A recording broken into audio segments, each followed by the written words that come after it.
Welcome into MIAA Saturday. I'm Calvin Silvers. And I'm Harry Loomis.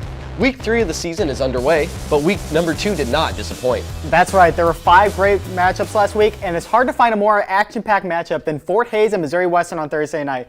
Kobe Cummings with a 69-yard pick six, one of 2 defensive touchdowns for the Griffins, part of a 28-point third quarter, 38-31 win over Fort Hays. That wasn't the only comeback game of the week, Harry. After Missouri Southern put up 17 points in the second quarter against Northeastern, after a field goal, a 41-yard pass from Dawson Hurl, and a 29-yard run from Nathan Glades that put them up 17-7. However, a touchdown with 14 seconds remaining in the half and an 8-yard pass in the fourth quarter from Riverhawks' Deshaun Williams gave them a 21-17 victory. With a great week of football, it's hard to name just one offensive and defensive player of the week, but someone had to take the honors. Offensively, the Mammoth Turf MIAA Player of the Week honors went to Nebraska Kearney's sophomore quarterback, TJ Davis. Davis was responsible for 4 Lopers touchdowns, including passes from 16, 30, and 44 yards out. He also had a 3-yard touchdown run.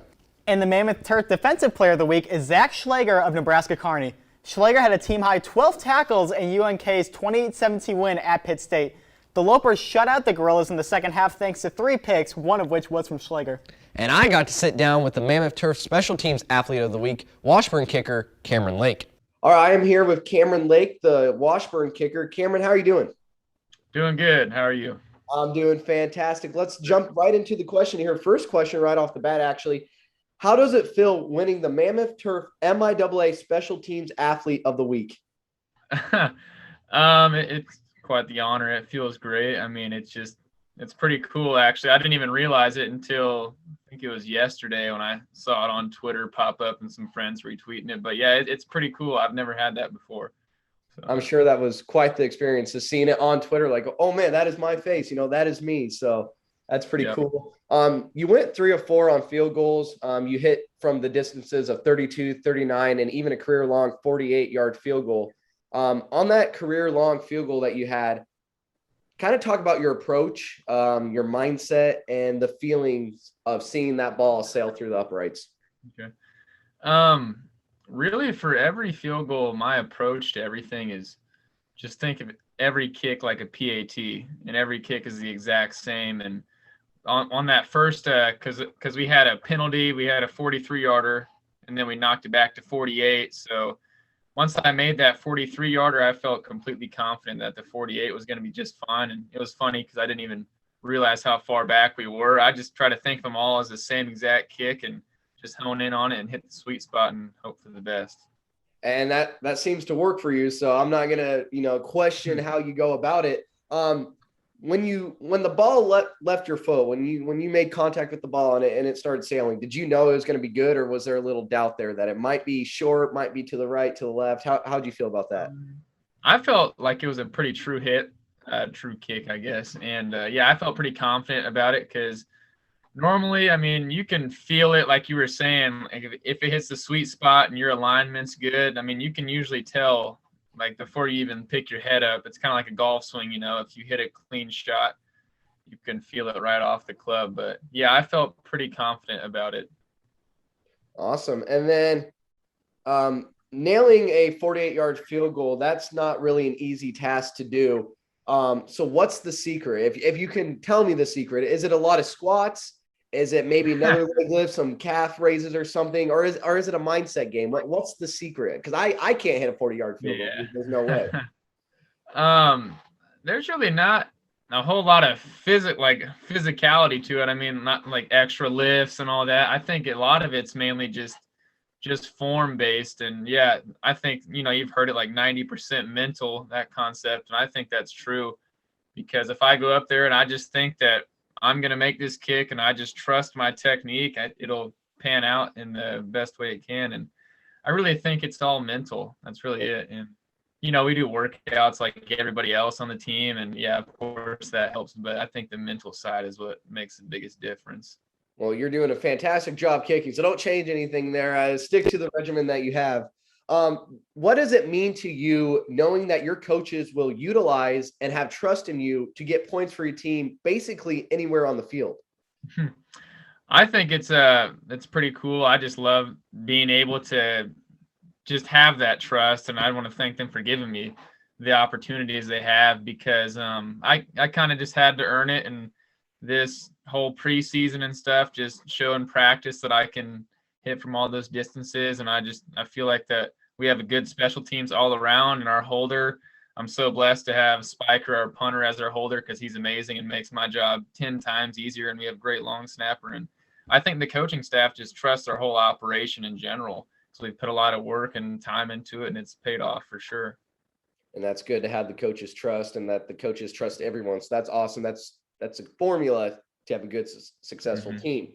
You're just a sophomore, and you're already contributing in huge ways for the Washburn, especially when it comes to special teams. How did you become the kicker you are today? How'd you get into kicking? When did you find out that, hey, I'm pretty good at this kicking thing? And who really helped you along the way? So it all started freshman year of high school. I played soccer for about 10 years, 11 years before that. So basically my whole soccer career was my childhood. And my uncle happened to be one of the coaches at Free State High School in Lawrence. That's where I went to high school. And he told me they were looking for a new kicker, and I just came out and tried out and happened to be playing that next week for the team. And that's really where it all started. And the journey's been amazing. I mean, it's crazy to think and look back now that I've been kicking for almost 7 years, and it's pretty wild because it doesn't feel like that long. And I feel like there's been a lot of people that have contributed to this and just helped me along the ways. I've gone to a lot of camps and just training sessions, and I think my dad, my parents, they've just helped me along the way, keep me level-minded, and help me get to those camps, financially and all that. So it's just been a combination of everybody, all the coaching staff and friends as well.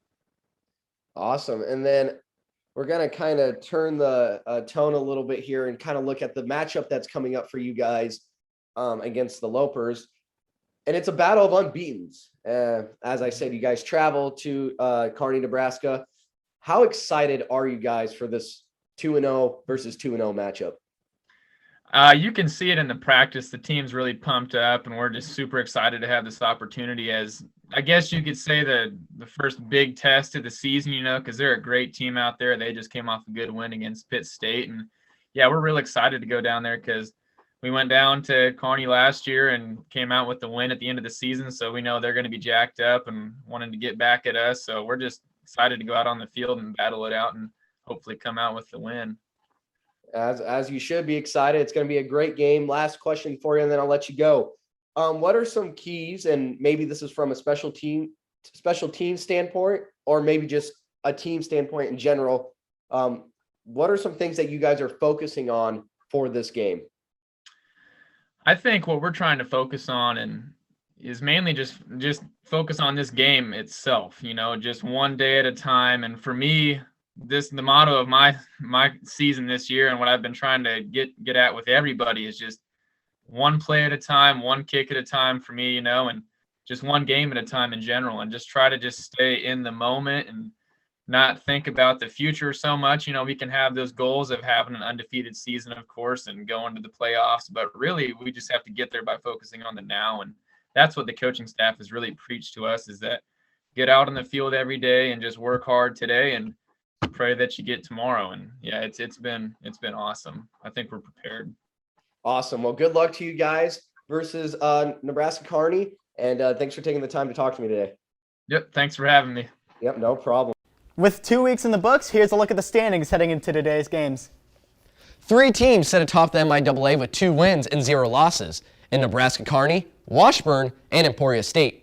Northwest comes in at the 4th spot, sitting at 1-0 after there was a no contest last week with COVID-19 protocols. The 5 through 8 spots are filled with teams that are 1-1, including Central Oklahoma, Pittsburgh State, Missouri Western, and Northeastern State. The 9 through 11 spots are occupied by teams that dropped both their first 2 games. This includes Missouri Southern, Central Missouri, and Fort Hays State. Coming in at the 12th spot is Lincoln, whose only game came as a loss.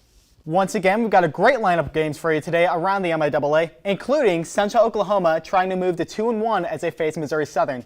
I sat down with Bronco head coach Nick Bobeck ahead of tonight's matchup. So I'm sitting with Central Oklahoma head coach Nick Bobeck ahead of Saturday night's matchup with Missouri Southern. So, Coach, thank you for joining us here tonight. You're welcome. Thank you for having me. So you're sitting in 2 weeks into the season. You're at 1-1 so far. Just in general, how do you like where your team's at through 2 games? I think we're growing. That's the thing that's encouraging. We didn't play very well against Emporia, and that's okay. Maybe we have a little bit of a wake-up call. We've had really good practices this week, and we feel like we've got a good football team. We've got a good bunch of kids, and they care about what they're doing, and they're intentional about their actions, and understand that we didn't play clean football.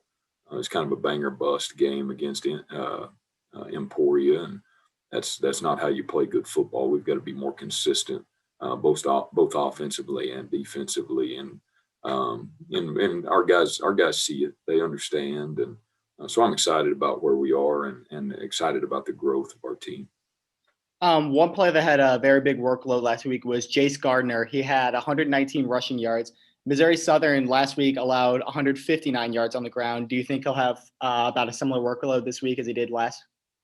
Jace is a talented kid, and he's done a nice job with the football in his hands, and there's no telling what you get from week to week, and you don't know what the defensive game plan is going to be from Missouri Southern, but Jace is definitely a piece of our plans, and getting him the football is a priority. So we hope that he has a great game, no different than we do with everybody else. But Jace is definitely a priority as far as getting touches on the offensive side of the ball.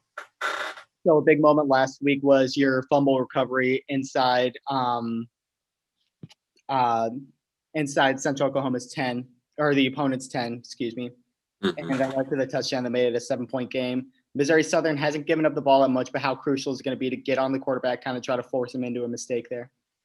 Yeah, turnovers are a priority for us in every game, and being able to create turnovers, obviously, and then also maintain the football is a big deal in every game plan that we go into. And obviously, we were able to get a ball out against Emporia, and that created a score. It created some momentum. We came back and we tied the game at 21 in the fourth quarter, and we weren't able to finish, and that was disappointing. We had the momentum and weren't able to finish. So, obviously turnovers create momentum, and when you can create turnovers, that puts you in a good situation to win. And I know that that challenge will be set forth onto our players again this week. You're back home this weekend, Saturday Night Football. What should Broncos fans be excited for this week? Yeah, we've got a hungry football team, and they see they see the potential that we have, and they understand that. They're excited about getting back home in the Washburn Stadium fans, and being able to play in front of their friends and family. And it was a lot of fun on Thursday night, that first week of the season, and hopefully we have a lot of fun this week as well. Well, Coach, I appreciate you taking the time with me. Look forward to seeing your game this week. Best of luck this weekend. All right. Thank you. I appreciate it, Harry. Appreciate it. Lots of big matchups this week, Harry. Which one sticks out to you? Personally, I'm looking at the Emporia State-Missouri Western matchup. It's a battle of strong offense and strong defense. The Griffins had 3 interceptions in their last week win. However, Hornet quarterback Braden Gleason hasn't thrown one all year while leading the MIAA in passing yards with 607 through 2 games. So obviously something has to give. That will be a great matchup to watch for Harry. For me, though, my eyes are on the Central Missouri and Northwest game. Don't let the Mules' 0-2 record throw you off, though. This team is ready to be back in the win column. And what better way to do that than knocking off a top-ranked team in the country? And while we can't wait for today's games, let's take a sneak peek into next week's matchups. That will do it for MIAA Saturday. We look forward to seeing you again here next week. Be sure to follow us on our social media platforms and catch all the MIAA action on the MIAA Network. I'm Harry Loomis. And I'm Calvin Silvers. See you next week.